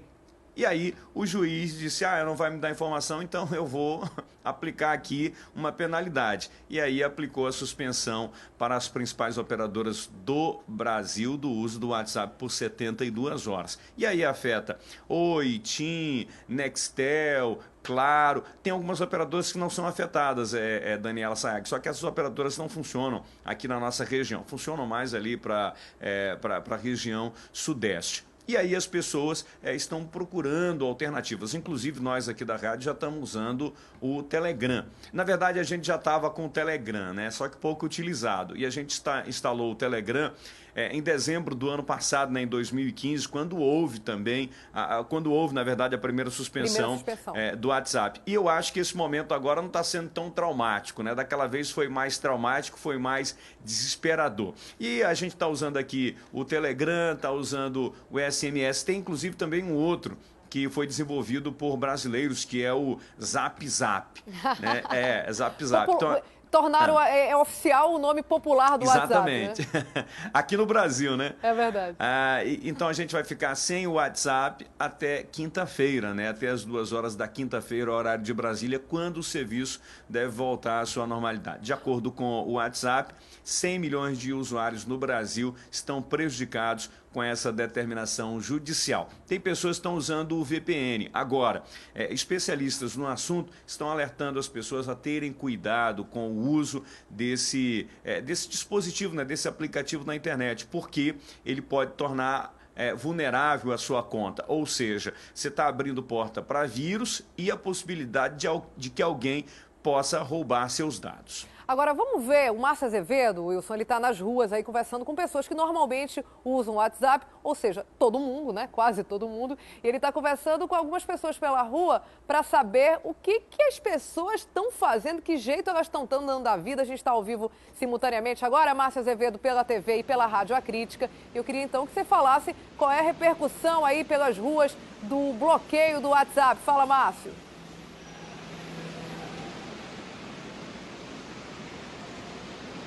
Oi, Dani, Wilson, Adriane, vocês que estão nos acompanhando pela rádio, pela TV, estamos aqui no terminal da Cidade Nova. E aqui o que a gente vê, e para quem está na rádio, a gente visualiza, a gente não observa pessoas que comumente estariam olhando para o aparelho celular, agora estão no normal, conversando, porque estão sem o aplicativo. O rapaz, inclusive, está com aqui. Tudo bom? Bom dia. Você está sem WhatsApp, obviamente. Sem WhatsApp, né? Como é que está fazendo para se comunicar? Rapaz, tá difícil, mas estou só na ligação, né, no SMS. Não baixou nenhum outro programa? Não. Só nisso mesmo, só SMS e ligação. O que você acha? Tá melhor? Você tá conversando mais com pessoas? Qual é a tua avaliação dessas horas sem WhatsApp? Acho que não tem nada a ver, né? Só tá atrapalhando muita gente, porque muita gente usa esse aplicativo para trabalhar. Isso só tá atrapalhando os outros. Obrigado. Como é que você chama? Frank Diego. Olha, essa é uma opinião. A gente tem muitas pessoas que têm outra opinião, Dani. Então, como eu falei, o que a gente vê aqui são as pessoas que a cultura do WhatsApp, inclusive os especialistas falam isso, né? A cultura do WhatsApp são as pessoas ficarem olhando o tempo todo para baixo, caminhar, digitando, fazer assim. E hoje a gente não vê essa visão aqui no terminal. As pessoas estão sentadas, conversando. Vamos ver se a gente pega a opinião de mais uma pessoa aqui. Bom dia, vocês têm... Deixa eu ver aqui uma pessoa. Tudo bom? Só tem celular? Não. Não tem celular, então não tem... Bom dia. Como é que a senhora está vivendo sem o WhatsApp? Normal. A senhora costuma usá-lo? Às vezes. Mas também não está sentindo esse bloqueio, né? Não, sentindo sim, né? Mas normal para mim. Baixou algum aplicativo? Não. Tá, então usando o bom e velho SMS, ligando? Não. Tá ligando o telefone, usando SMS? Normal. Como é que você chama? Edilena. Dona Edilena, olha, Dani, então, a dona Edilena não está preocupada. E aqui na banca do café da manhã, o WhatsApp tá fazendo falta? Tá, para muitos tá, né? A senhora utilizava ele para vender café? Também, né, para divulgar. Tem gente que trabalha diretamente com o WhatsApp, então tá fazendo falta, sim, para as pessoas. Olha, Dani, a opinião aqui é unânime, de 3 pessoas que nós conversamos, 2 estão reclamando da falta do WhatsApp, e é isso mesmo, não tem jeito.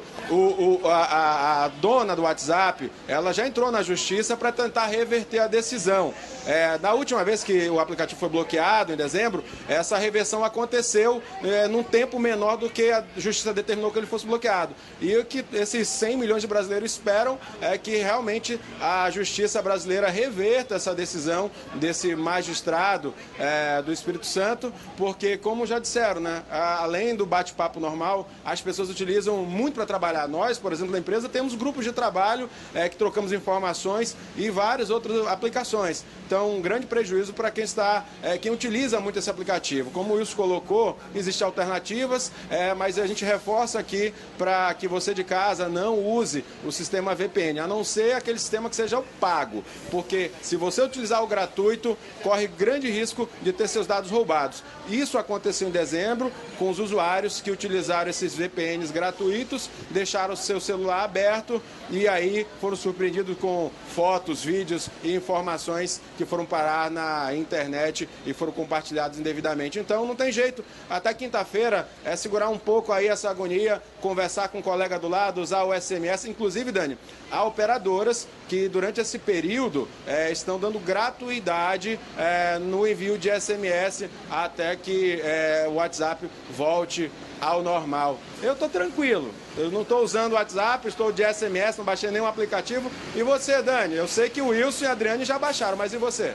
Não baixei ainda não, também estou tentando ali usar o SMS. Obrigada, Márcio Azevedo. Olha só, eu falei que era do Piauí, e depois o Márcio falou, né, Wilson, que era do Espírito Santo. O Wilson já disse que é do Sergipe. Enfim, tanto importa de onde foi, o fato de que está todo mundo lá de sem Lagar, WhatsApp. Sergipe. Agora, Wilson, antes de me despedir, a gente não pode deixar de pontuar, né, que a criatividade do brasileiro, entre vários memes aí, tirando um certo sarro de toda essa situação, um dos mais criativos que eu vi é o que diz assim, é um filho adulto e uma mãe se abraçando, dizendo assim, filho encontrou a mãe depois de muitos anos morando na mesma casa. É mais ou menos isso que está acontecendo, né, Wilson? Exatamente. Eu já ouvi muita coisa curiosa de pessoas próximas aqui da empresa, né? Disseram o seguinte, hoje eu cheguei cedo aqui, aí alguém disse assim, puxa vida, eu estou sentindo uma paz de espírito. Paz de espírito. Tem essa história do reencontro familiar. Eu ouvi também alguém dizendo assim, poxa, ainda bem que hoje eu não estou tendo o incômodo dos grupos, porque todo dia a gente é incluído num grupo, né?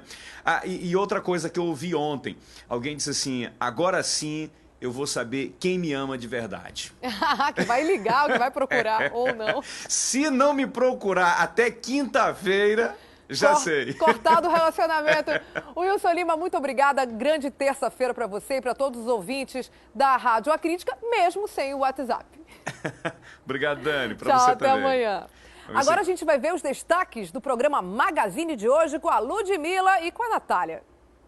Oi, Dani, bom dia. Olha só, hoje aqui no Magazine a gente vai receber uma especialista que vai falar tudo sobre o pré-natal. E ela também vai dar dicas de como manter a saúde da mãe e do bebê também, né? E mais, o pessoal aí de casa vai poder presentear a mãe com presentes feitos de artesanatos que podem ser confeccionados dentro de casa. E na culinária do dia, um bobó de frango com abóbora que, olha, vai ficar delicioso. Então a gente espera por você, Dani, e todos os que assistem ao Manhã no Ar. Logo após Hoje em Dia, às 11, o Magazine tá chegando. Beijão e até daqui a pouquinho. Até mais, meninas! Quem gosta de teatro e pode aproveitar a manhã de hoje com os filhos, eu tenho aí uma excelente dica. Os Les Artistes Café Teatro apresenta daqui a pouco a peça O Pequeno Príncipe. A Thea Morel tem mais informações pra gente sobre essa apresentação. Volto a falar então com a Thea ao vivo. Thea, que horas começa a peça e o que os pequenos vão poder conferir por lá, hein? Olha, Daniela, esse espetáculo está previsto para começar a partir de 10 horas da manhã. É um espetáculo gratuito. O Les Artistes Café fica ali na Avenida 7 de Setembro, né? Próximo à antiga sede da Câmara, próximo ao Paço Municipal.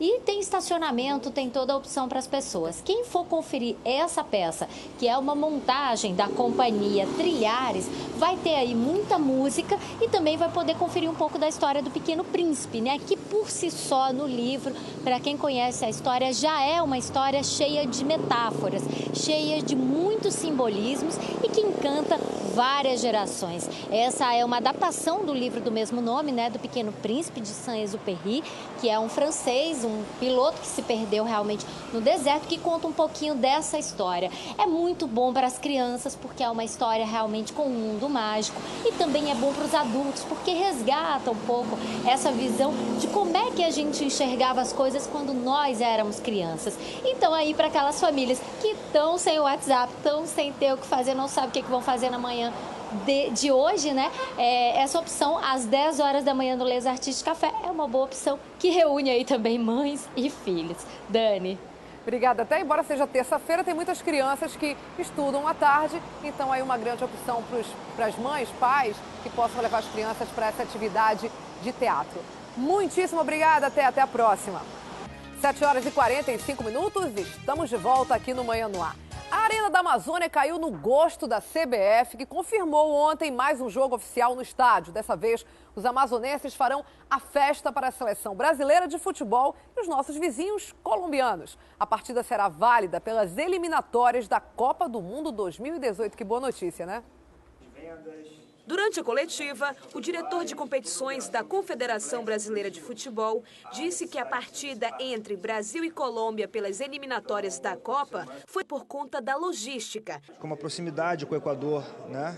Quando você olha para a comissão técnica, a importância de ter um segundo jogo mais próximo, devido ao deslocamento, e outras variáveis mais influenciaram para que a gente pudesse trazer esse jogo para cá. O jogo será no dia 6 de setembro na Arena da Amazônia. Até o momento, não foi definido pela comitiva da CBF os valores de ingressos e nem os dias que serão liberados para a venda ao público. Mas, sem dúvida alguma, para o governador José Mello, esse jogo pretende gerar grandes recursos para a economia do estado. Vai permitir que a taxa de turismo, né, possa aumentar e, consequentemente, não só os hotéis, mas toda outra série de serviços, restaurante, táxi, etc., possam também ser beneficiadas com essa atividade. Apesar de a decisão ser técnica, o secretário-geral da CBF explicou que Manaus tem estrutura para receber os jogos internacionais e também elogiou a receptividade local com os turistas. Aqui tem sido muito tranquilo, muito pacífico, uma característica familiar. Nós achamos que a Arena da Amazônia está possibilitando um forte resgate do futebol em toda a região norte. O dado da preservação ambiental é muito importante. Quando o Brasil joga, o mundo inteiro vê. Então, mostrar a Amazônia para o planeta também é um dado importante para o Brasil, mas eu diria nada mais importante do que essa torcida tão especial que quase nos garante uma grande vitória. É isso aí, tomara que seja e que venha essa grande vitória. Após os Jogos da Copa do Mundo, pairou aí uma dúvida sobre o que seria feito da Arena da Amazônia. A gente sabe, né? Muita polêmica. A imprensa esportiva especializada nacional apontava o estádio como um possível elefante branco e que ele traria mais custos aos cofres públicos do que partidas rentáveis e com um bom número de torcedores.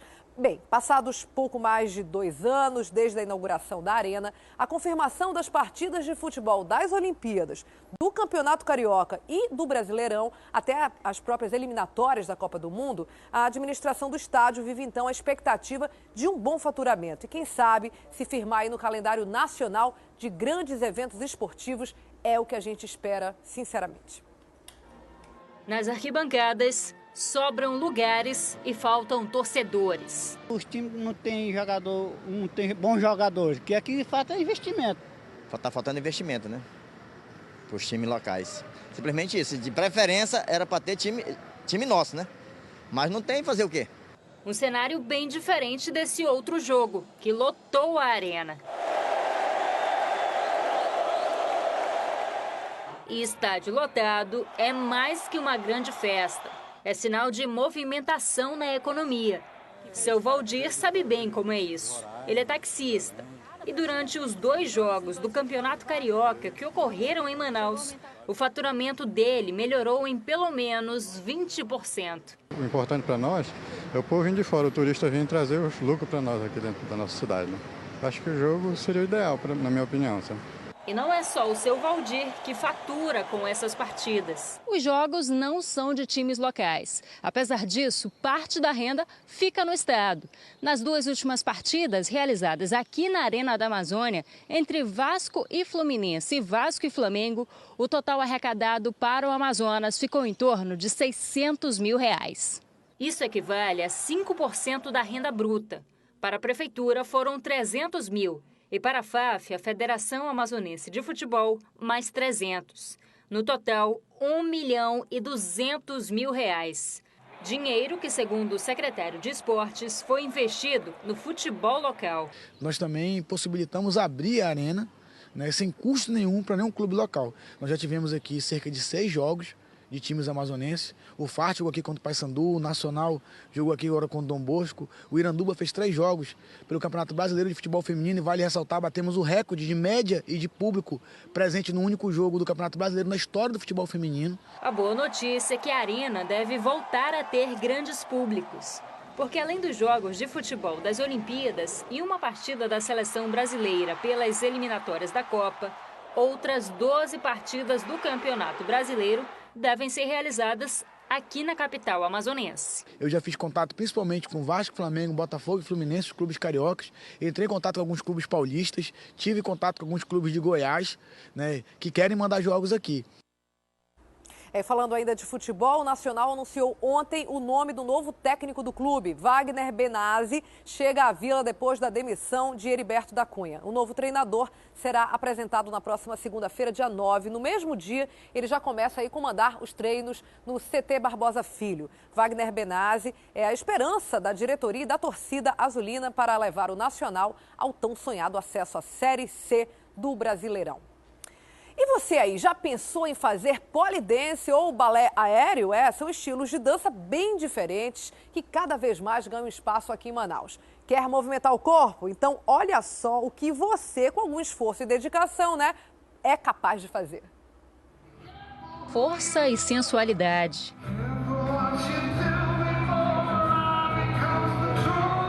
Habilidades indispensáveis para quem pratica o polidense. A modalidade ajuda a desenvolver a parte física e une o esporte com a dança. É um esporte, condicionamento físico, dá qualidade de vida e aumenta o autoestima das minhas alunas e de qualquer pessoa que tente fazer o pole pela primeira vez. E a parte dançante é justamente os combos, a forma como a gente vai passar um movimento para o outro e assim sucessivamente, né? Os benefícios ainda vão muito além. O pole, ele ajuda na perda de peso, no tônus muscular, ajuda no equilíbrio, na flexibilidade, na consciência corporal, muitos benefícios. A Isis sabe de todas essas vantagens, mas procurou o polidense em busca de outra coisa. Por causa da minha loja, né? Eu precisava de uma desenvoltura com meus clientes, precisava de uma desenvoltura com o público no geral. E aqui também é uma autoestima que, assim, sem igual, a gente não encontra em lugar nenhum. Outro tipo de dança é o balé aéreo, uma arte circense que inclui acrobacias. As pessoas fazem movimentos nesses tecidos que ficam pendurados lá em cima.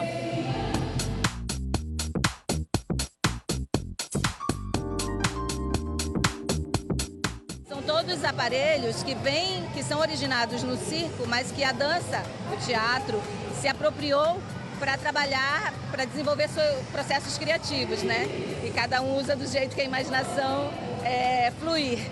A Ana é atriz por formação, mas faz quase um ano que ela se apaixonou pela dança. O ato de você conseguir fazer uma arte no céu, isso é extremamente encantador.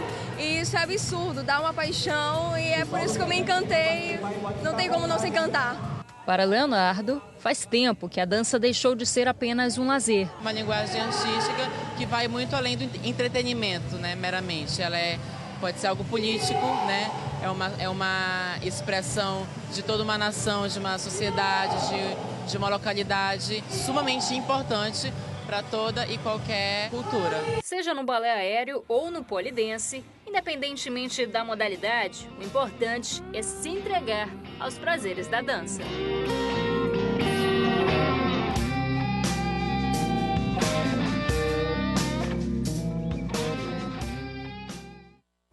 Os prazeres da dança, né, gente? Mostrar pra gente mesmo que a gente é capaz de fazer o que a gente quiser. Olha, uma ótima terça-feira para todos nós. A gente se vê amanhã às 6 horas em ponto aqui no Manhã no Ar. Agora você fica com a programação nacional da TV Record, tem Fala Brasil. Logo depois tem Hoje em Dia. Às 11 horas da manhã tem Magazine aqui na TV A Crítica e logo depois, meio-dia, Alô Amazonas. E a gente se vê, eu e você, amanhã aqui no Manhã no Ar. Tchau, tchau, gente. Até lá.